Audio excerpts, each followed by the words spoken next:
Okay, people, yes, it's me. I'm back again. I'm doing my Facebook Live side by side.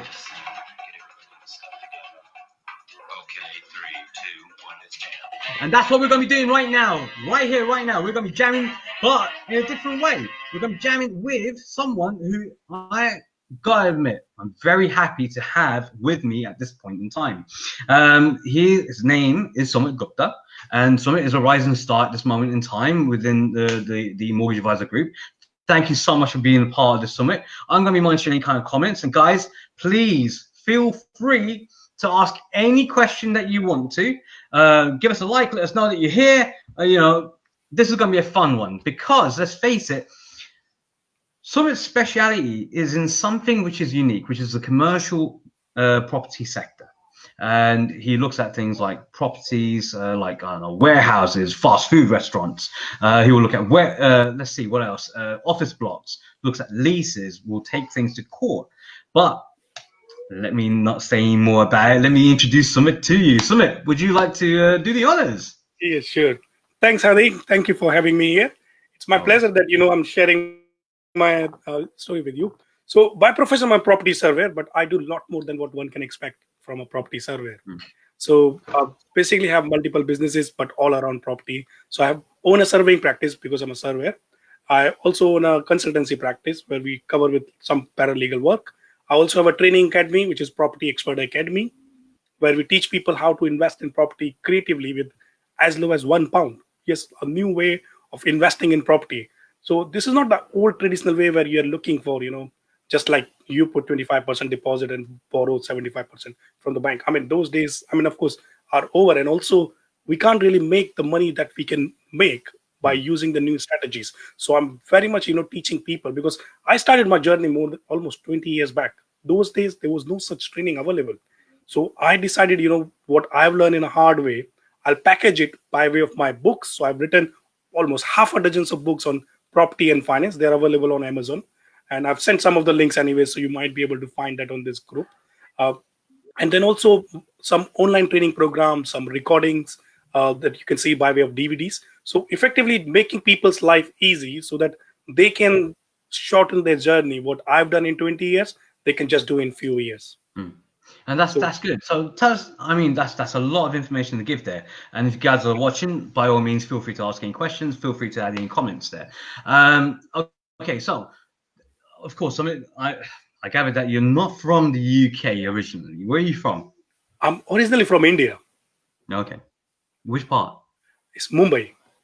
Mumbai. Okay, yeah. Cool. So, well, that's the home of Bollywood. City, yeah.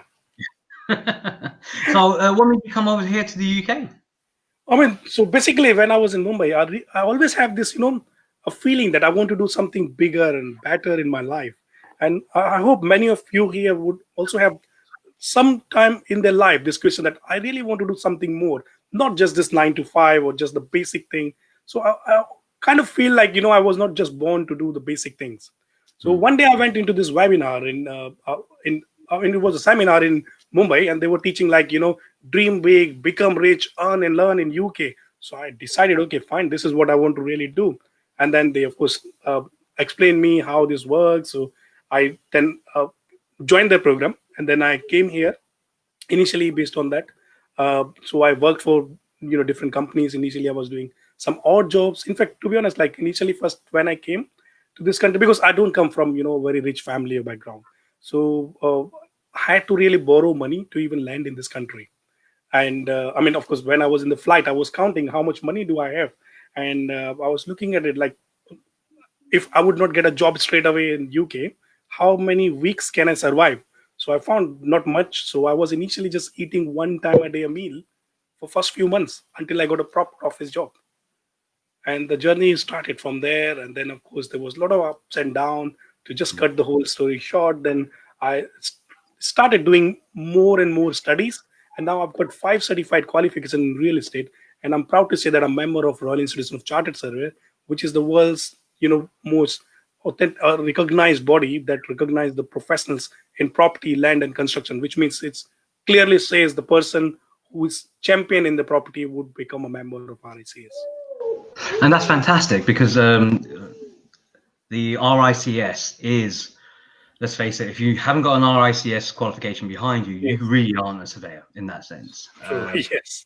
Especially for mortgage purposes, which is what we're going to be covering today. Now, understand that you can deal with residential, but we primarily want to focus more on the commercial.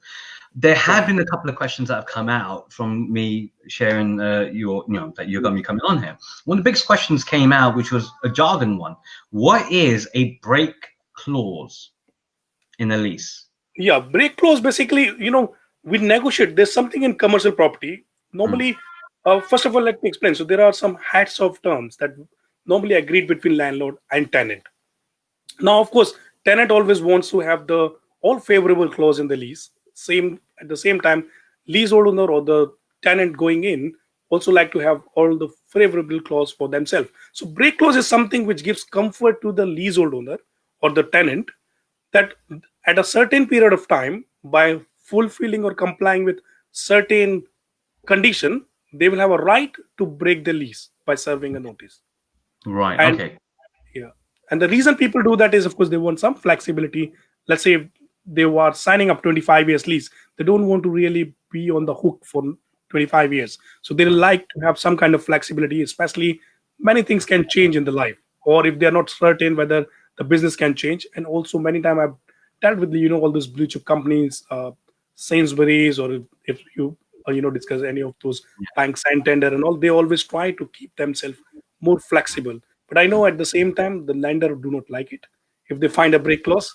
So there are other arrangements also done. So normally these leases are written under Landlord and Tenant Act 1954. But there are some leases that are granted outside the act as well. So there could be other sorts of arrangement that can be done. So in short, the break. I mean, your question. Coming back to your question, the break clause in a lease is effectively give a right to a leasehold owner, or it could be both ways. Sometimes the break clause could be applied by the landlord as well. But normally people prefer to keep it tenant only break clause. So always watch out for this clause.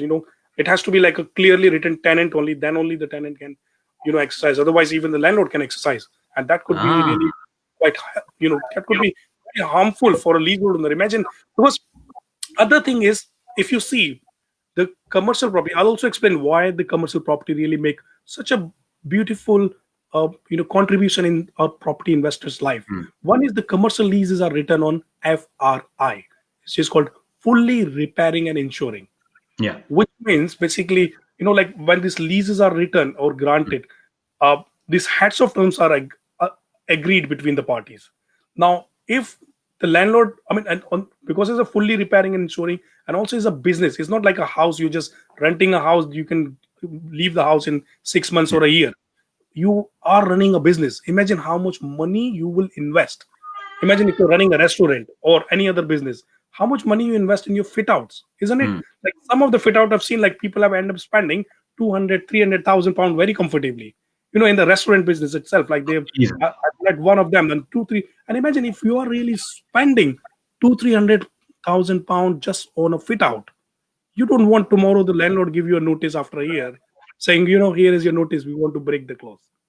I mean, we want to break the lease or terminate the contract. So that could be very much harmful. So of course, that's why people like to have the break clause, which says tenant only break clause, especially when it's like tenant. Of course, when we are acting for the people, either it's a tenant or the landlord at the same time, we always safeguard their interests. If I'm acting for a leasehold owner or tenant, I will always ensure that I agree and make sure the heads of terms that we are agreeing is safeguarding my client interest. Or if I'm acting for the freehold owner, I'll do everything which is to protect my landlord's interest.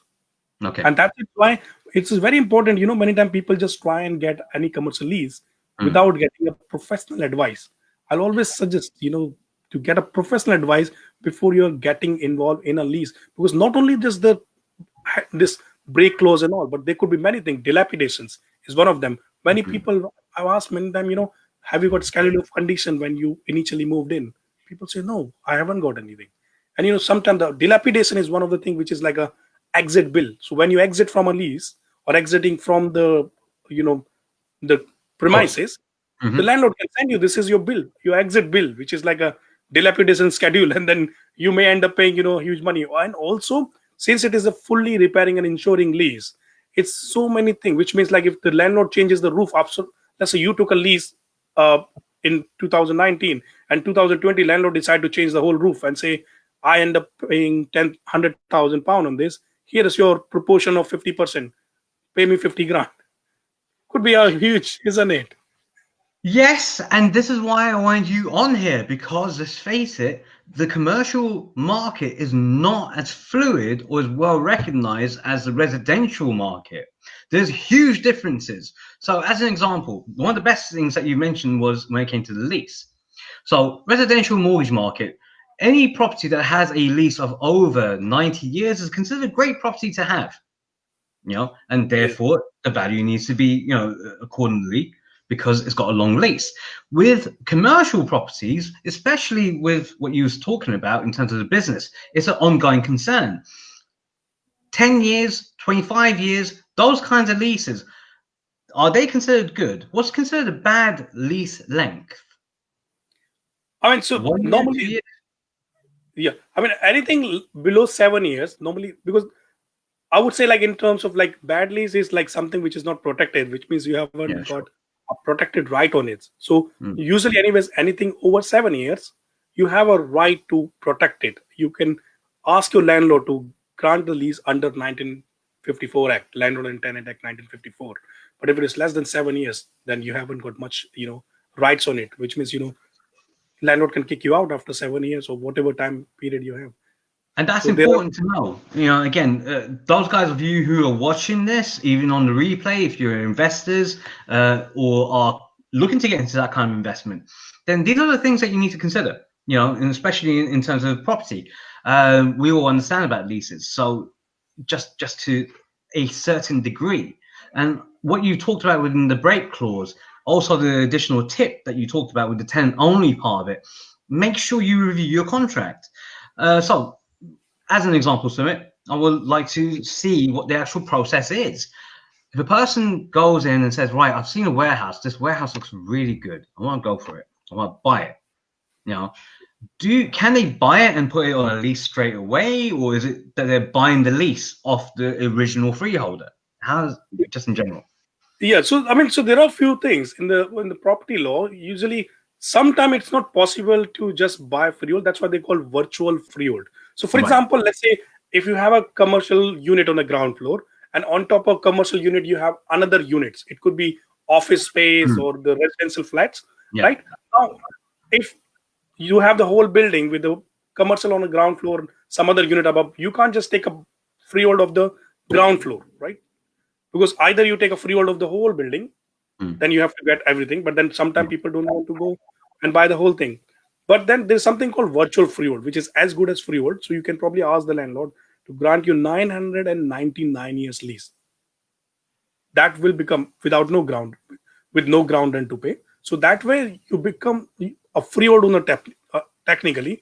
But then again, having said that, you are still responsible to, since I mentioned the mostly commercial leases are, regardless of how much the length is, they may be more likely FRI, fully repairing insuring. So tomorrow, even if the roof goes wrong or some pointing or external repair work is done, although it's not outside your property, it may be on the top floor, you are still responsible to pay a share in that expenditure. Okay, But guys, if you guys are un- enjoying this, if you guys are enjoying the content at the moment, feel free to give that like. Rufus Kits, thank you. Hey, I hope that you're okay. Feel free to ask any kind of question because again, a lot of the guys that we got in this group are investors, or want to get into the investing world, but not totally sure how to do it. So this is for you guys as part of being as part of this group is a benefit for you. I hope that this is going to be a real benefit as well. So if you're enjoying the content, please let us know. Give us that like. Give us that share. Okay, right. So moving on to the next part. One of the interesting dynamics about investing in commercial is land. Now, yes, land again. You can do so much with land. It's not just development on property. You can develop billboards on there, which would advertise, things such as, I don't know, McDonald's is going to be opening up next door, or the next nearest KFC is 5 miles down the road, petrol stations, those kind of things. And your rate of return can be quite high because you're not having to do any outlay. it will be the advertising company that can do the outlay, and it can then be the advertising company subcontracting out to the product holders. This is the billboard. Why don't you advertise? Print media is fantastic. You don't, and you attract people who are traffic, moving traffic, physical traffic, to come to your next stop. But the thing about land is that people may not be fully aware. There's things like unregistered land. There's things like ownership of the land. The different types of land which is out there: brownfield land, green land, protected land, those kinds of things. How would someone go about finding out? Because it's not exactly something that you can do via land registry. Yes, Harley, that's like million pound worth of question. Like Thank you. I'm more than good looks. I've got a separate training program for that, which is like property expert that deals with like all this commercial property investment strategies, how to buy land, do acquisition. But very quickly, I will say, there's no straightforward answer to that because land varies a lot. Depends where you're buying it, what type of land is, like as you clearly mentioned, like brown belt, green belt, so many difference, and what's around surrounding is available and how much the potential. Some land comes with planning. Sometimes, we do deals with subject to planning. So there are so many things that possibly can be done on those deals, and certainly one can make. I tell you something. Whenever I ask people, this question, like, and when I explain the things about investing in commercial property, and I ask, why don't you consider investing in commercial? Then the answer they give, they said, but we don't know how. And that's where the whole course is designed, where we explain them step by step how you can really invest. Because the thing is, not many people are available there out who can teach this thing. Either the people who are aware of this commercial investment, they are so rich that they are not really inclined of teaching somebody, because they don't even have a time because they made so much money already, right? Yeah, exactly. And now there are other side of it who are not familiar with it, like how to invest in commercial. Even sometimes you can really create a great result from the commercial investment. And especially, again, if you are really a multi-skill, where you can also have like a residential element in it. So it becomes like, imagine if you're going in a package, one investor might understand a little bit about commercial, but then he may not have much idea on the residential. But then if you have understanding on the residential, then maybe you may not have an idea of the commercial part. But that's where the survey role come into play, because this is where it's important. Because all you need, if you can just get one surveyor or a commercial agent, that can make your life very easy. And that's where we play our role, where people can just come up with a deal or with anything. Even many times, the way I work is completely different than other surveyor, because we offer a lot of win-win services. So, or like incentivized structure, where we're not just looking into the fees, but we can really save people a lot of money, where we can just take a share. So rather than giving them any burden on the fees, they at least have a peace of mind that they will only pay us when they're saving from us. And other thing is, like, I'm probably, because of my qualification, my background is, I studied chartered accountancy, so I understand the finances very well. I've studied surveying, so I understand the building from foundation to the roof. I've studied property law. I have fought over hundreds of cases in court, tribunal, high court, land chamber. So because of this multiple skill, it is like a chess game. If somebody can see 3 steps ahead, even if you can see 1 step ahead of them, you are in a winning game.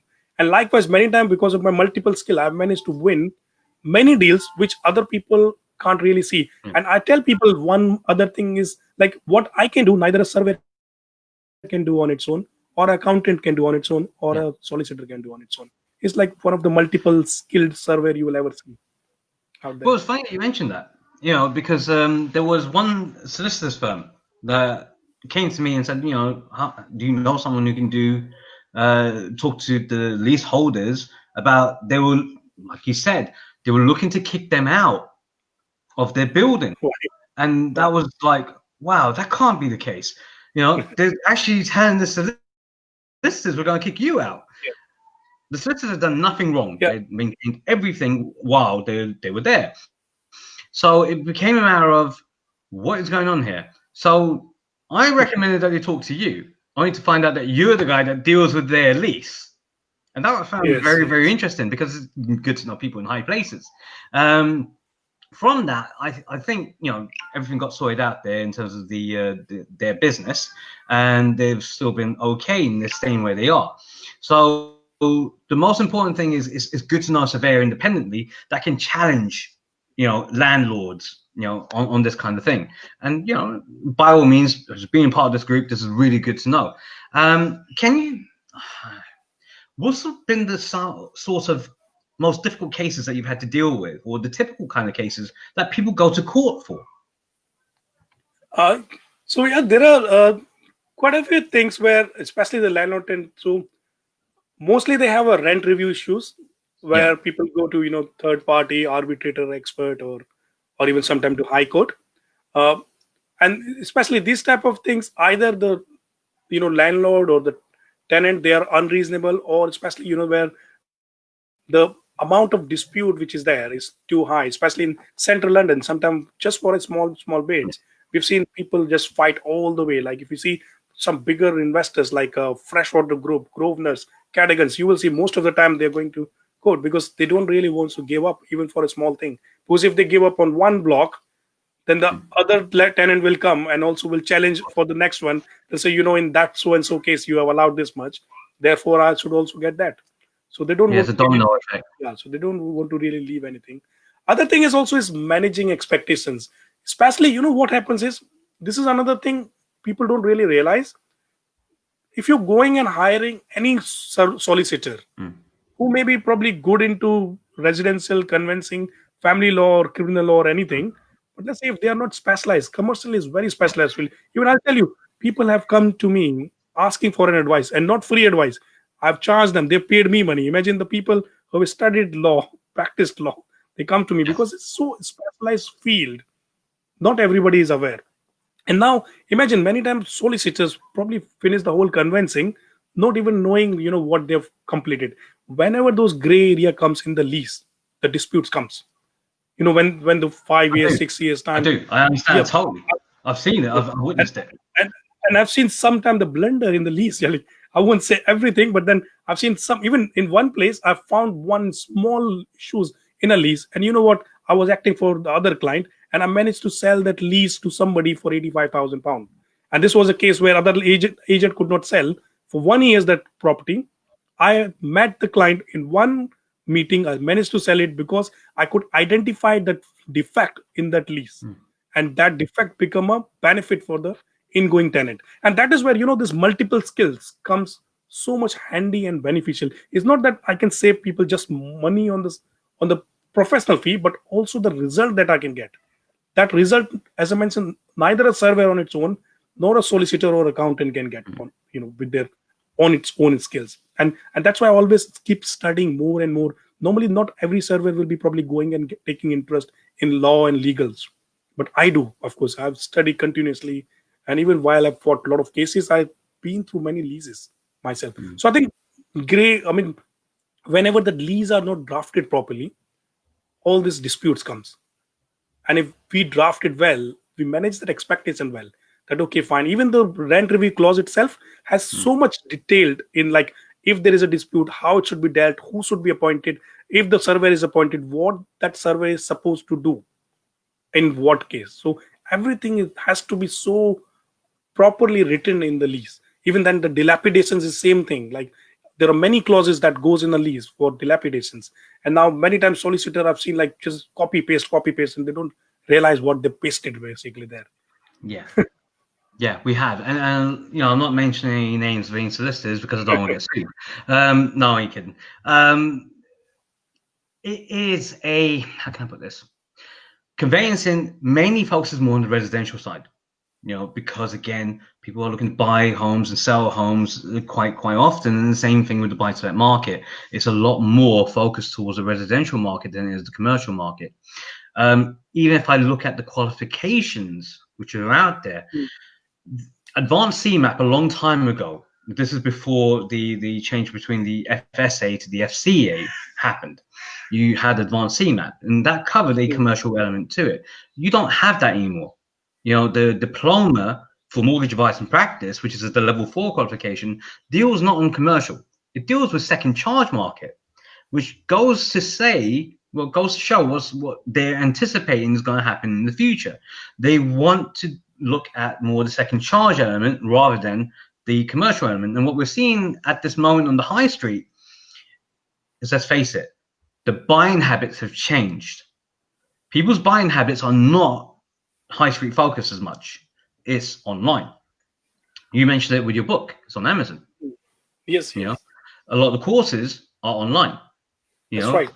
webinars and stuff like that. So there is a massive cultural shift which is happening as we speak, and coronavirus has been the catalyst effect to speed it up. You know, Yes, so yes. what do you feel now is the right time to get into commercial property, or do you feel, you know what, hold back for a couple of months and wait until there's a different type of way of putting commercial out there? Yeah, I'm always keen of doing the things now, not waiting. I mean, of course, first of all, like whenever I advise any of my client to buy a property, I normally advise the way that they should always buy a property below market value. So Hmm, whatever it's worth, so you are having that much cushion right from the day one. of course. Secondly, is always good because there are so many things that going on. One, in commercial property, if you're buying, the section 24 of financial act that doesn't apply Yeah, to commercial. The 3% excess stamp duty, and then you yeah. can still claim your mortgage interest of mortgage against your rental Hmm, income, which you can't do with residential. Second is, in commercial property, if you see, this is FRI, fully repairing and insuring, which means, effectively speaking, it is your gross income becomes your net income, yeah. of course, apart from the tax that you have to pay on the income, because then your tenant is there who is looking after the place, who's looking after the repair, who's insuring your place. No headache at all, and you can really save time there. Third thing is, there's something called capital allowances. Hmm, Of course, this is another thing. Neither the accountant has much idea about it, or the surveyor on its own will not have much idea. This need a combination of surveying skills and tax planning, or like accounting skills. So when so this capital allowances makes a property portfolio more tax efficient. hmm, Like many times, what I tell people is like, in short, in one word, what I do is I'm like property problem solver, and hmm, I help people to make the most profit from their portfolio and make it more tax efficient at the same time. Because while you're making money, why to just give a share of that profit to the taxman? Keep as much as you can keep with you. And this capital allowances makes your property portfolio more efficient. hmm. Likewise, there are many things as well. Not many people are educated in how to invest in commercial property, as I mentioned, because they don't know how. There was not much training available. In fact, one of my book I've written is also on Amazon, a guide to commercial property conversion. There hardly, I think, anybody else has written a book on commercial property conversion. So that's also on Amazon. But also I've designed some courses. Now, what that do is, if there are less people out there who are educated how to invest in commercial property, means there is less competition, and that's why you may get many time a deal which is other people are not able to get. I mean, so for example, let's say if there is a residential property in market for sale, you might get 20 people seeing with you, and then you have 20 people competitor on the same property. Whereas in the commercial property, you may not have the same numbers who are bidding against you, Hmm. right? So you will have very less people out there. Also in the commercial, people that you deal with, they are also professionals.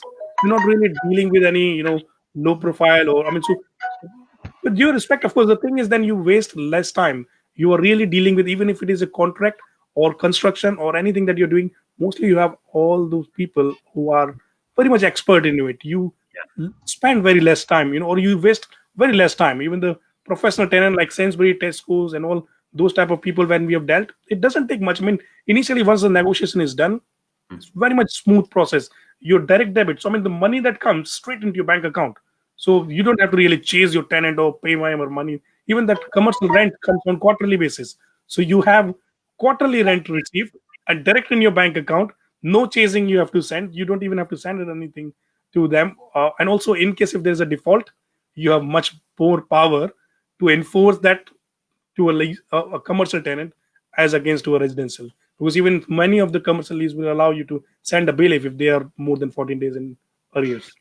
Like all of this, what you've said, many mortgage brokers don't know because they don't deal in Yep. this. I was one of the very fortunate ones. I attended an event that you was talking about. Mm. Um, I'm not even going. It's very similar to your sort of training courses. But I've done the free event just to get an idea and keep my competence levels up. And funny enough, there's something about commercial. The surveyor, what they say goes. the banks are so willing to accept exactly what they're saying. There's no way that you can challenge it because there's no real comparables out there, which is Yes. what makes commercial the hotbed in terms of investment. You may hear about the Russian oligarchies. You may hear about the the Arabs coming in and buying flats and so on and so forth in central London. But all the hedge funds, the structured products, the funding there, they're all focused on commercial. Yes, that's why I said, most of those professionals people, high end, they you will see them going into commercial. Even if you see a rental return, the commercial rental returns and the money that you make at the end of the day after taking out your mortgage is nearly double or triple than what you can make in. It's like, imagine, would you like to do 10 buy to let or one commercial conversion? Yeah. You'll say, I mean, it takes the same energy to do one deal. You'd rather doing one deal in commercial rather than going into 10 buy to let or wasting your energy. And that is the quickest way. I've seen many people making millions of pounds in just one or two deals. That's more than enough. Because they've gone for that's where the whales are. You Yes, know, yes. they say don't ever fish for a prawn.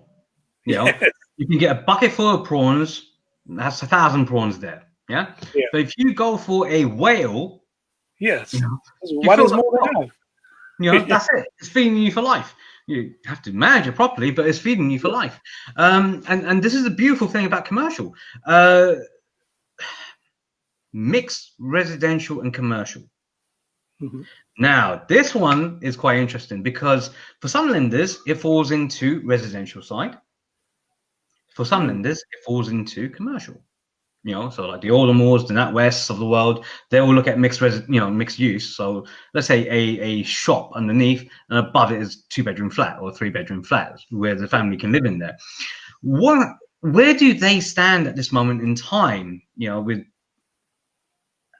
let's put it like this: ground rent, the rent from the council, the business rates, all the rest of it. If they've got a mortgage on the property as well, which is actually a residential property, how are the council judging this? And more importantly, when someone's looking to buy these kinds of places, because they are turnkey businesses, regardless of what people will say, it may not be hundreds of pounds spent straight away, but it's the drips and drabs that builds up with the high profit margins. If anyone has ever seen how much of a profit margin is on a packet of sweets, a box of chocolates or a Mars bar, you sell 5 of those, you made like 50-60% profit straight away, and that's why they're so close to schools. So with these kinds of places, a lot of people are like, well, you know what? It's based upon a certain land mass. So if it's 40%, commercial, we're going to class it as commercial. So where do Right. you stand? Do you do the measurements of the property? Is it based upon square foot, square meters? Uh, I mean, yes. So basically, many times we have to split into two parts. So commercial element we have to look into different way. Of course, we look at the rental return plus we also uh, go with the like-to-like comparable evidence for capital value of that property, Yeah, and then we take the residential as a separate so that we can yeah, compare. But then again, we have to make some allowances yeah, because the property on top of a commercial unit is not as desirable as something which is self-contained convert like Victorian conversion or yeah. purpose-built blocks or something like that. So we got to discount that as well. And again, there are times where lenders are not happy to land on few properties on top of, let's say if it is a restaurant, laundry, pubs, they don't prefer those kind of, covenants to be on below the residential unit. So we again then discount that as well at the same time. But then again, there are various ways, and we have to look the deal as one. It's completely that because sometimes people feel okay, fine, they can offset. Like if Mm. one element is not doing well, at least the other element can come in and also offset some part of it. That's why some lender prefers. So at least if there's a commercial mix, is better than just the commercial on its own. Guys, listen, if you are watching this now or watching this on the replay and you're thoroughly enjoying this, let us know. If you've got a question about these kinds of things, ask it. This is your time. And personally, I am mesmerized by this because, it's such a growth area. The whole point, what you are saying at this moment in time, you can do so much with commercial. You can have a consortium of people. You can have a buyers club. The restrictions are not as heavy on commercial as they are on residential buy-to-lets. You know you're going to be getting a turnkey business. Um, Mixed use.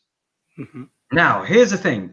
Clarifications of property use. Can someone change? For example, I bought a shell, on the high street. I haven't bought it. I've bought the lease, but I want to convert that shell into a KFC or a Mhm. McDonald's. I've actually put in the planning permission. I put in the approval. Can that actually take place? Is it quite easy to change? So A1 to A3 to be a bit more technical. Yeah, so of course, I mean, each council have their own policies, the Mm. development guidelines, rules. Some councils are lenient than others, so they might probably encourage if they feel that business is going down. In some places, let's say if Tooting, like there are plenty of restaurant, you'll see. Yeah. Then if you already see like 10 restaurants, then you're trying to open up the 11th one. So council will say, okay, hold on, let's see why do we need even the 11th one? Mm. Or again, that's one part of it from a point of from a development point of view. But again, Mm. then you need to see the technically, because on especially on a restaurant or KFC or takeaway, which is like A3 or A5, you need to satisfy so many things: fire regulations, how you're going to run your chimney, stacks out, or also extractor out, and also whether it's going to affect the people living out, Yeah. Yeah. above that. The building regulations that go And with that. how, yeah, Yeah. so how will you deal with the noise, smell, so many things? Then you have to satisfy it. As long as you can accommodate the planner well, then by all means, yes, you can get a conversion. Of course, the even council do want, in a way, the property should remain occupied. In many places where the properties or commercial properties are getting struggling, I mean the high streets are getting struggle, the councils are there to help. But then again, you got to present your proposal the way they like, or the way you accommodate a planner. That's very important actually.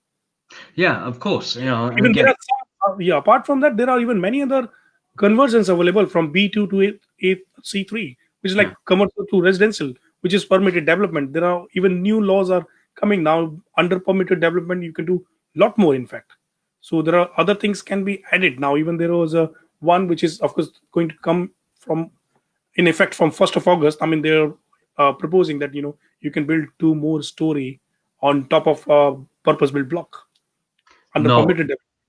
Yeah. So Yeah, I because mean, of course, I that's have to something that they go, want to go do. through more in details and see. I mean, of course, there are going to be few restrictions, and of course, I think it's not going to be on top of commercial, but in a purpose-built block where there is enough room. Of course, you are supposed to not go more than 4 or 5 story. You can do certain, conversions under permitted development. But then certainly, like looking at the commercial, that's also one of the lucrative part that you can convert that commercial into something which is more valuable. And especially now many of those businesses are moving to online. So the Mm. high street is currently looking into a reformation where, of course, the way we used to do business 5-10 years ago, we won't be doing the business same way now going on, especially after the lockdown. I mean, this will become ease. Like, we'll have to see how we can do business completely in a different way. That's why many offices, those who were operating from the main high streets and all, they're considering even moving their offices or running most of the thing online, and or in a different format. But then again, most of the retailers, like mostly which I've seen, even uh, people those who are taking it more likely like barbers, discount stores, or even off license are also getting hit because of this big stores like Sainsbury's, Tesco's, Asda's, because They've now always they're been. going into the smaller. They're going even now. They used to be only in the bigger units. Now they Mm. are happy even to take a just couple of unit together, and then they are okay. So now Sainsbury has got their local, Tesco has got their Metro. express. Yeah. So yeah, so Express. Yeah. they, and then it's becoming very difficult, especially for those off license and the small shops to survive in this competitive market. Well, it's like what you And said. I mean, a lot of the off licenses converted to Nisas or Best Ways, or they converted into the shops that are the actual cash and carries yes, that they go and shop at. So the cash and carries have tried to establish their brand outside of. just being a cash and carry, which is actually quite interesting. I mean, we see a lot more premieres which have opened up locally, which also have their cash and carries with bookers or 365, whatever they're now known as. Again, right now, what I'm seeing is that sooner or later there's going to be a massive explosion in gyms. Health and fitness is always going to be a big thing. Are there going to be any kind of restrictions in terms of gyms, in terms of the plan permissions to set up a gym, that kind of stuff, more regulation on it? Especially if you look at things like mixed martial arts world, professional wrestling, boxing, kickboxing, you can literally set up something in a very small area. I think, to be honest, Hadi, I haven't got much involved in gym or those type of sector much. But I assume, I mean, of course, there has to be enough space for all those activities, those amenities, and people do need like this type of, I think mostly lately I've seen like some halls or D1 units where people like to have some community or this type of things. So in fact, councils are also asking the developer when they come with a proposal of developing something that allows some unit. I mean, that is what I've noticed people doing. I mean, there was few projects I've recently seen where they have deliberately allowed some D1 units, in fact, in the development itself. Okay. Because they Is don't that want also, anything to wiped out, isn't it, from the street? yeah, I mean, also we're looking at like railway arches, Yes. where British Rail still owns the arches, but they lease them out to, for example, MLT guys. Yes. Now, let's say I'm a mechanic. How would I be able to go out there and find a unit that I could actually say, all right, this would be, in terms of sourcing properties, because property sourcing is also a big, tricky element. So as a commercial surveyor, right, or maybe even going into your property mastering class, just taking a small part of it, because I don't want to give everything away. I would like, if people are interested, Yeah, of course, we go more into there. yeah, if people are interested in it, they should come and see it. In short, there are a few things like you go through a search where you can go through commercial agents. They have a list of properties. Normally, even council approaches them. Even sometimes local council also have a list where you can ask them if they have the list of the places that they are looking to let. So you can approach the councils as well directly if they have something available. So that's another way. And and of course boards are there. Of course, many times you might probably find when the boards are available, you can just see and call those people out. So that's Did you another say way. boards? Billboard. I mean, letting boards. Billboards. Yeah. Sorry, boards. Yeah, board power. Yeah. Yeah. Of course. So you see them, whenever they are available, then you can see. And many times, of course, you can speak to the owner. The people who are looking to come out of the lease, you can simply assign. I mean, they take assignment from them. So that's another way of paying. Maybe if it is a decent place, you probably sometimes they will expect a premium. You can offer them a premium, and they may be willing to go out because many times people do get retired. Like if they've done a business for donkeys years, like I've seen some people like in the business for 40, 50 years, especially this MOT garage and all, and then their next generation do not want to run those things. So you can ask them, would you be happy to, assign me the lease, and then you can take the lease over from those people. Now, here's a question for you. Estate agents, generally, they'll sometimes, when they do proper advertising, they'll get inquiries. Some of the inquiries that will be in there will be about commercial, commercial valuations. I have this property, which is an office, and I would like to sell it or I'd like to rent it out. Should an estate agent contact yourself to go in and do the valuation and then, market it that way? Or should they just pretty much, try and check it out via the internet if they can, if they haven't got the qualification? What is the best way of, converting an inquiry for a commercial property into something that will be on their stock that they can get rid of? You mean to say from a seller's point of, or like the landlord's point of view? If landlord has a property to let out. From me, I'm an estate agent. I decide to say, right, I can market out properties, so on and so forth. I get an inquiry for a commercial unit. Right, yeah. I have no idea. Really, I've got no idea how to value it, where to start from, what to do. Yeah, I think that's where they need to approach either a surveyor. Of course, if they approach a surveyor and get a formal valuation, they may end up paying some money. But the other way is they can go to a commercial agent as well. Because normally, if it is a commercial agent, they would know what's the going rate, or like they would have let something else in that area, and then they will be able to assess to an extent that this is what we can try it out, market, and then we'll see. Of course, they also keep some markup, and they'll say, we will review it Yeah. after 2 to 3 weeks. If at this level we are getting enough interest, then we'll keep it. Otherwise, we'll drop it down. But of course, mostly I would say the always go and find the right commercial agent who is active in the area. They would definitely Yeah. know what the going rate is, because they must have let something or other. Or the surveyor Mm. is the other option. You can hire a surveyor, but then when you hire a surveyor for a valuation, normally, of course, they will not be coming out for free to do valuation.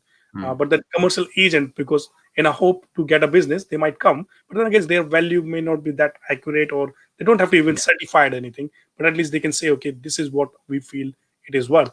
Let's try it at that price, That's fine. That's and good then to adjust know. it So, later. guys, again, if you're watching this on the replay and you are an estate agent that's had that kind of inquiry, Sumit is here. This is his, Yes, his of course. Yeah. game. Also, means contact my company, which is Global Property Consulting, or just email me on global-property-consulting.com, and we'll be happy to help. We do also commercial lettings and also valuations. There was one other question that was approached to me when I was putting this out, and that was an inquiry, a hypothetical one, which was, I've got this commercial unit, I'm the landlord. The tenants have been taking the money, but they haven't paid me the money over Mhm. 8 months. How do I get them out? How do I do this? How do I pay? How do I get my Is money it a back, or commercial can tenant? I offset it? Hmm? Is it a commercial tenant? Yeah, Or it's a commercial. okay, Commercial tenants not paying them. and they're not paying for that long, is it? Or I mean, Yeah. usually, of course, you do not wait for that long, because most of the clauses in the lease will allow that, whenever even they are late, you can send them a reminder, or even you have a right to appoint bailiff. And normally Mm. bailiffs can be appointed from to, I mean, depends what clauses. I mean, the first thing you need to see is see the provisions in your lease, what it says. In case of default, it will clearly set out that you can probably appoint a bailiff, send a reminder, or whatever the notice you need to serve. There's like various notices, section 146, and other notices as well. Section 146 is in the case of breach of any covenant, but you only exercise at the end, not for small things.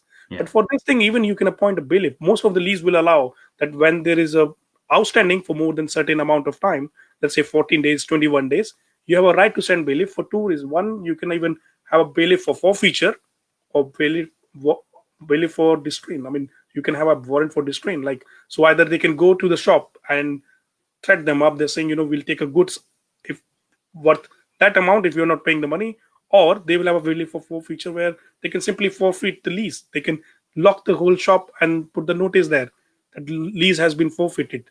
If you want it back, pay all the dues, including their cost.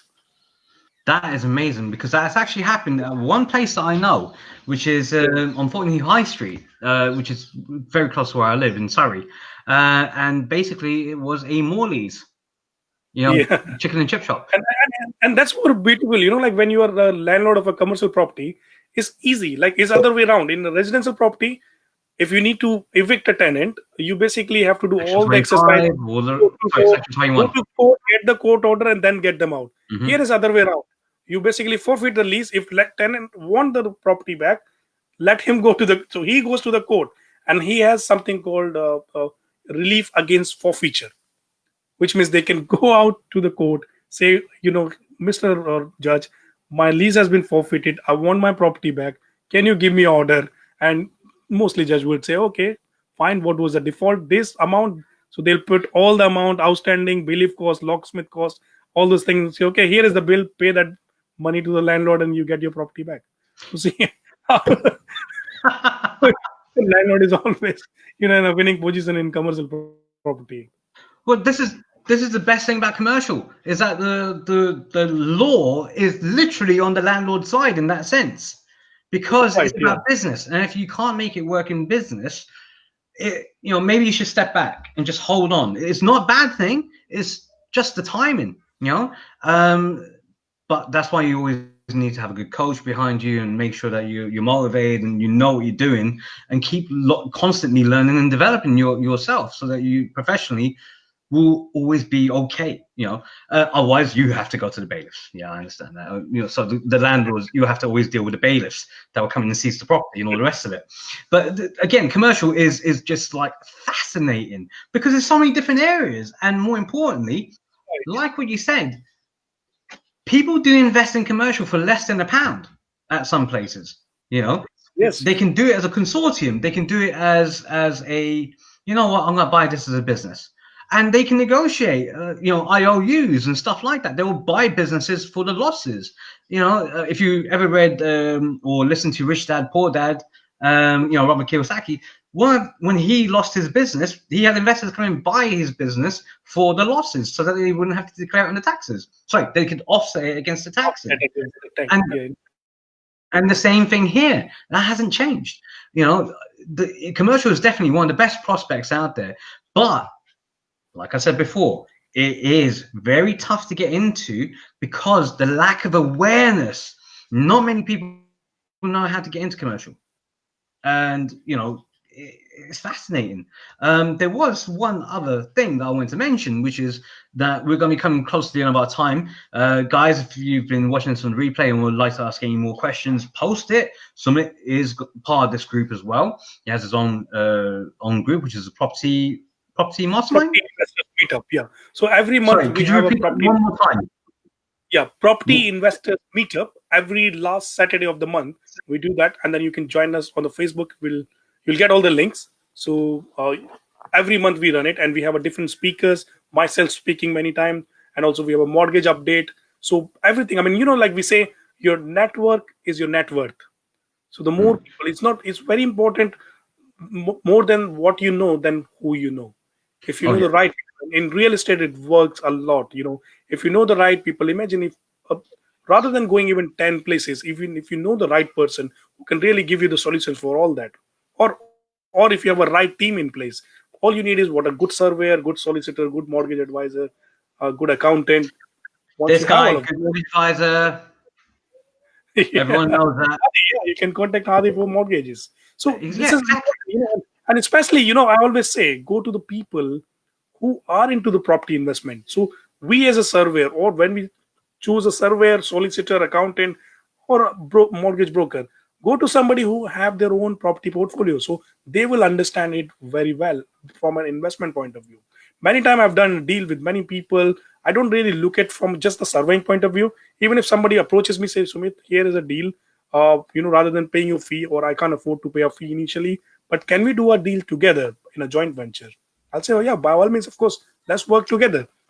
And I've done many deals which they would have not done otherwise on their own. So they are making money. Is a win-win situation.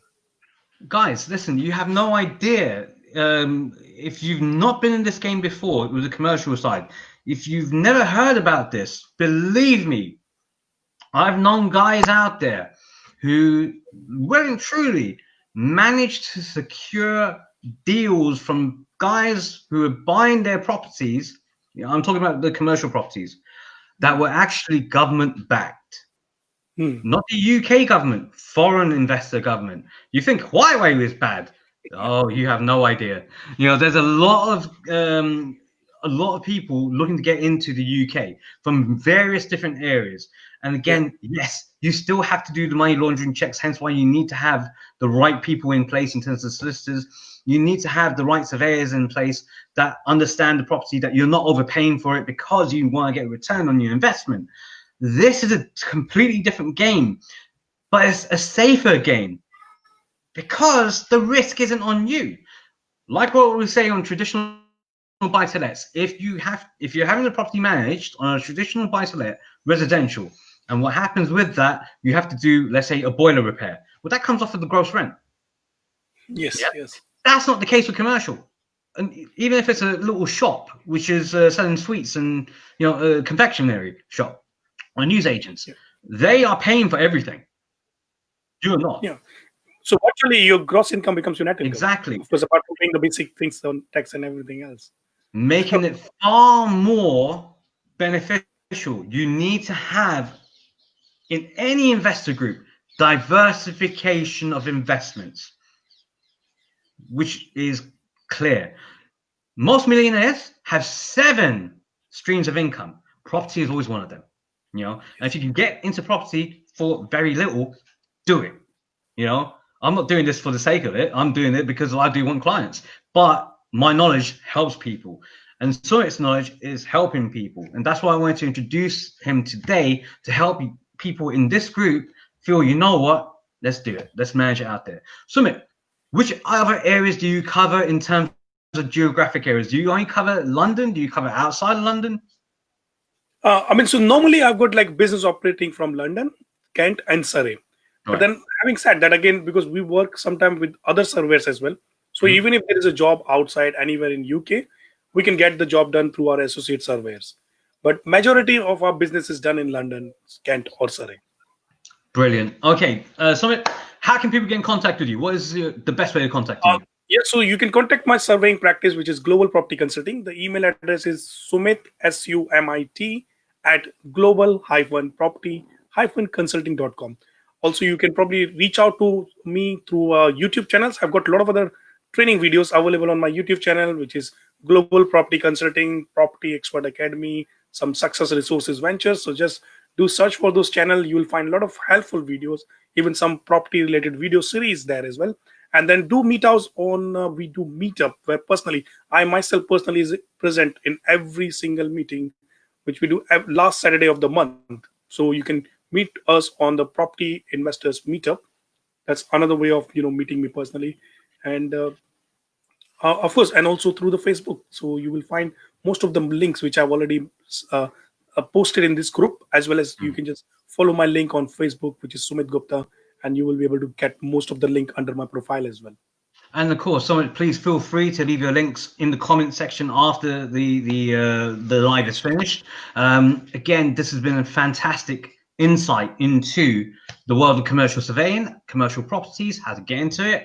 Some of the terminology is extremely it's high jargon. And if you don't have the right people there to break down the jargon, you don't want to be taken for a ride. As a consumer, either as a landlord or as a tenant, you need to be protected at every point. And this is one of the benefits of being in this group, that you have access to Sumit. So if you ever need to ask a question, feel free, ask a question, put the question in the group at any time.